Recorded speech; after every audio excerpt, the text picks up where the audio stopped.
just when you thought you'd seen the last of my Halloween creations for the year, here I go again.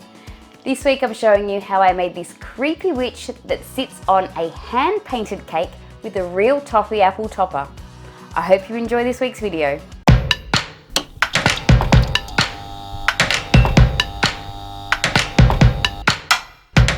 So I've already got my cake covered in black fondant. I've got a disposable makeup sponge that I've dipped in some white gel food colour, and I concentrate the white in one area mainly to give us a light source, and then I start blending it out as I go further out the cake. Using a brush here to build up that white in the light source area, but I run into a few problems. Troubleshooting time. So as I was adding more white, I noticed the more white I added, even if I let it dry in between, the colour would lift off it. So no matter what I did, I just couldn't fix the problem. This is what I did. I ended up wiping off the entire light source and letting that dry for a little while.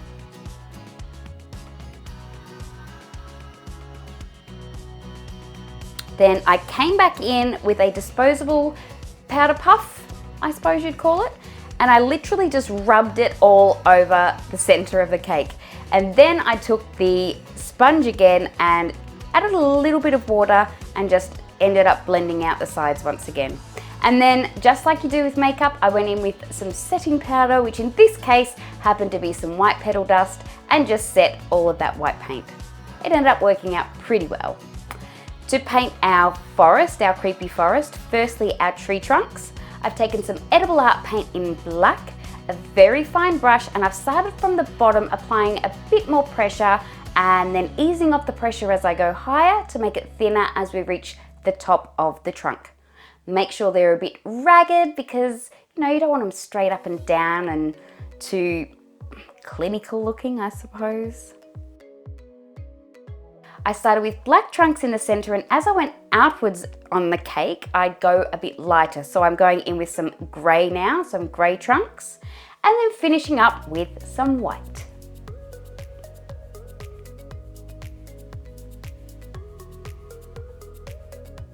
And then to do our branches, I've just taken the coinciding color on a much finer brush, and once again done some very jagged lines coming up from the trunk of the tree to make our branches. Keep it a bit rickety looking, we want it to be creepy. I've got Bob Ross to thank for this tutorial, by the way. I know you won't hear it, well you might, wherever you are. Thanks, Bob. Then I went ahead and I did that with all of my colours.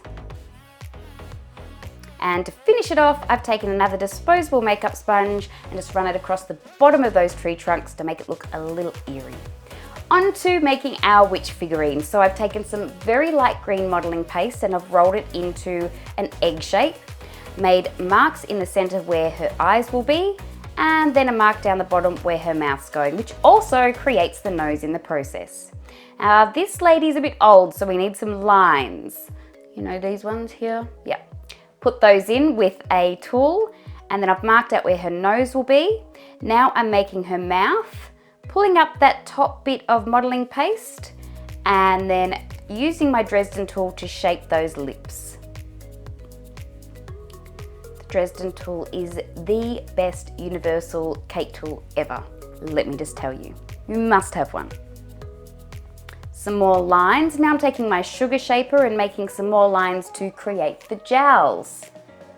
Pushing back that excess fondant underneath to make sure I define the chin.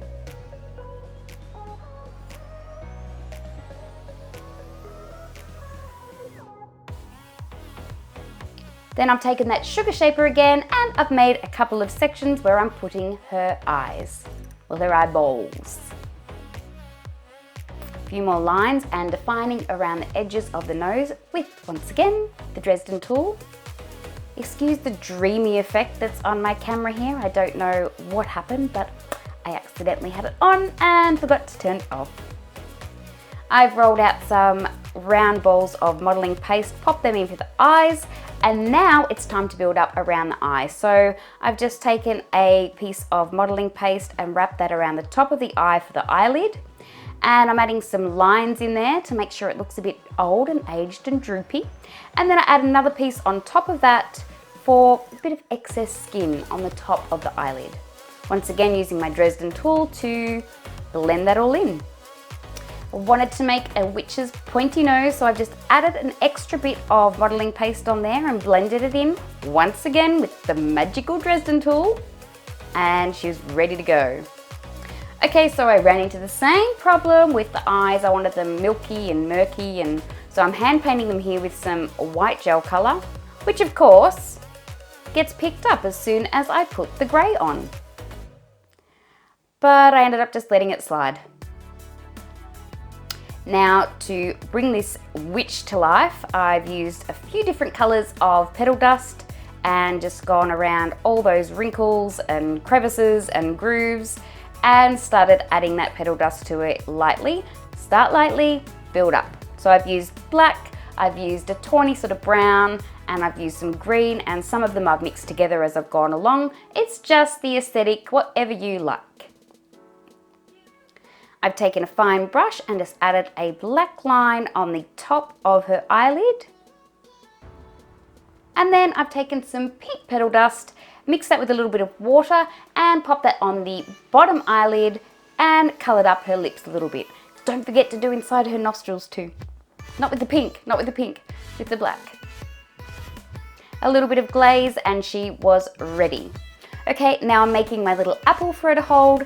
I've just taken a piece of red fondant that I've rolled into a bowl, and I'm using my silicone shaper tool just to shape the top of the apple. And then I take a tiny piece of brown florist wire, pop that in the top, and that's ready. On to making her hand. Luckily for this project, we only had to make one. So I've just rolled out a piece of fondant and I've made it thicker at one end, and I'm cutting out the fingers now. Like so, just with my X-Acto blade,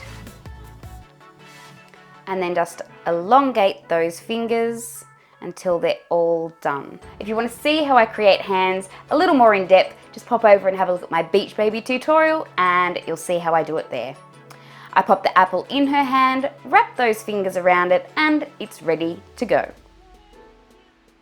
Okay, to attach the head, I need a flat side and a side that's quite thick so that she sort of peers. So I take my knife and I cut a bit off the back of that head on a slight angle, add another piece of modelling paste, which is full of petal dust, to make her sit a bit like that. The footage explains it better than I can.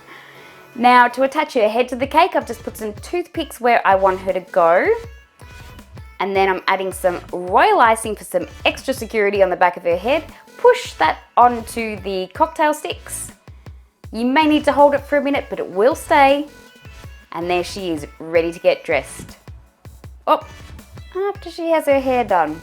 I'm using corn silk for her hair. If you'd like to see how I use corn silk, just pop over and have a look at my headless Alice in Wonderland video, and I explain it more in depth there.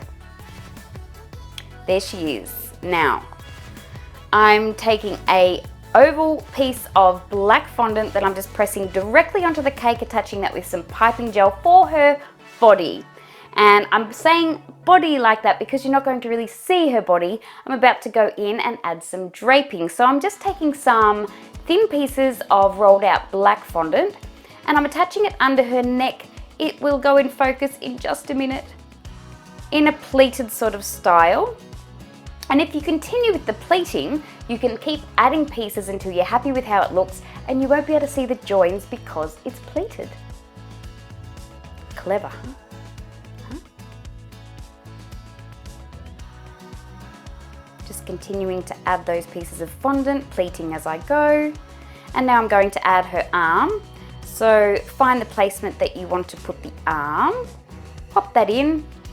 Doesn't have to look too fancy now, as you can see. And then I've just taken another piece of black fondant that I've rolled out thinly and wrapped that around the arm. Once again, pleating it at the top and the sides because then you won't see the joins. Magic. Making another sort of faux sleeve on this side in exactly the same way.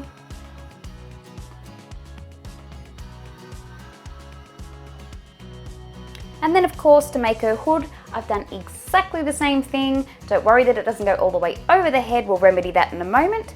Just place it where you like it. Add that with some piping gel.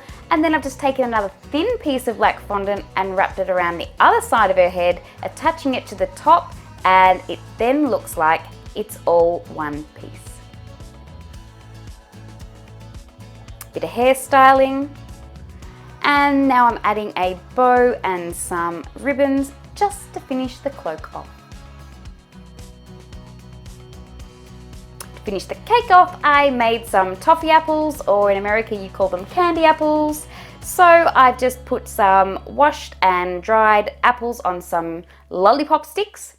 I've taken some sugar, glucose and water to hard crack stage, added some red food colouring and white food colouring, dipped my apples, and then used this awesome creative edible pearlescent gold glitter.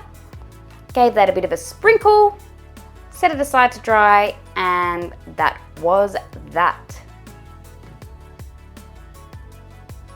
To pop that on the cake, once again for added security, because apples can be quite heavy, I've just popped a bubble tea straw in the top for a bit of support for the apple.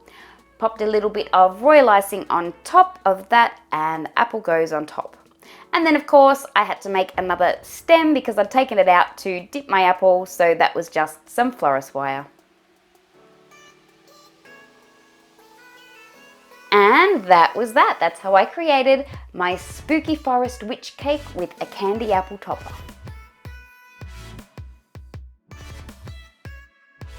Well guys, thank you so much for joining me again this week. I hope you liked watching this video. I really enjoyed putting this cake together, and the hand painting was a lot easier than I thought it would be. Thanks, Bob. Alright guys, that'll be my last Halloween cake for now. I promise.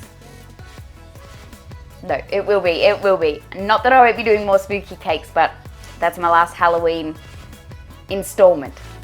Thank you so much again for watching. Please, if you like this video, don't forget to give it a thumbs up. And if you haven't already, don't forget to subscribe to my channel and hit that notification bell so that you are informed every time I upload new content. Well guys, I hope you have a wonderful Halloween. Don't forget, you can always check out my other videos while you're here. And now it's time for you to go and get your cake on. I'll see you next time. Bye.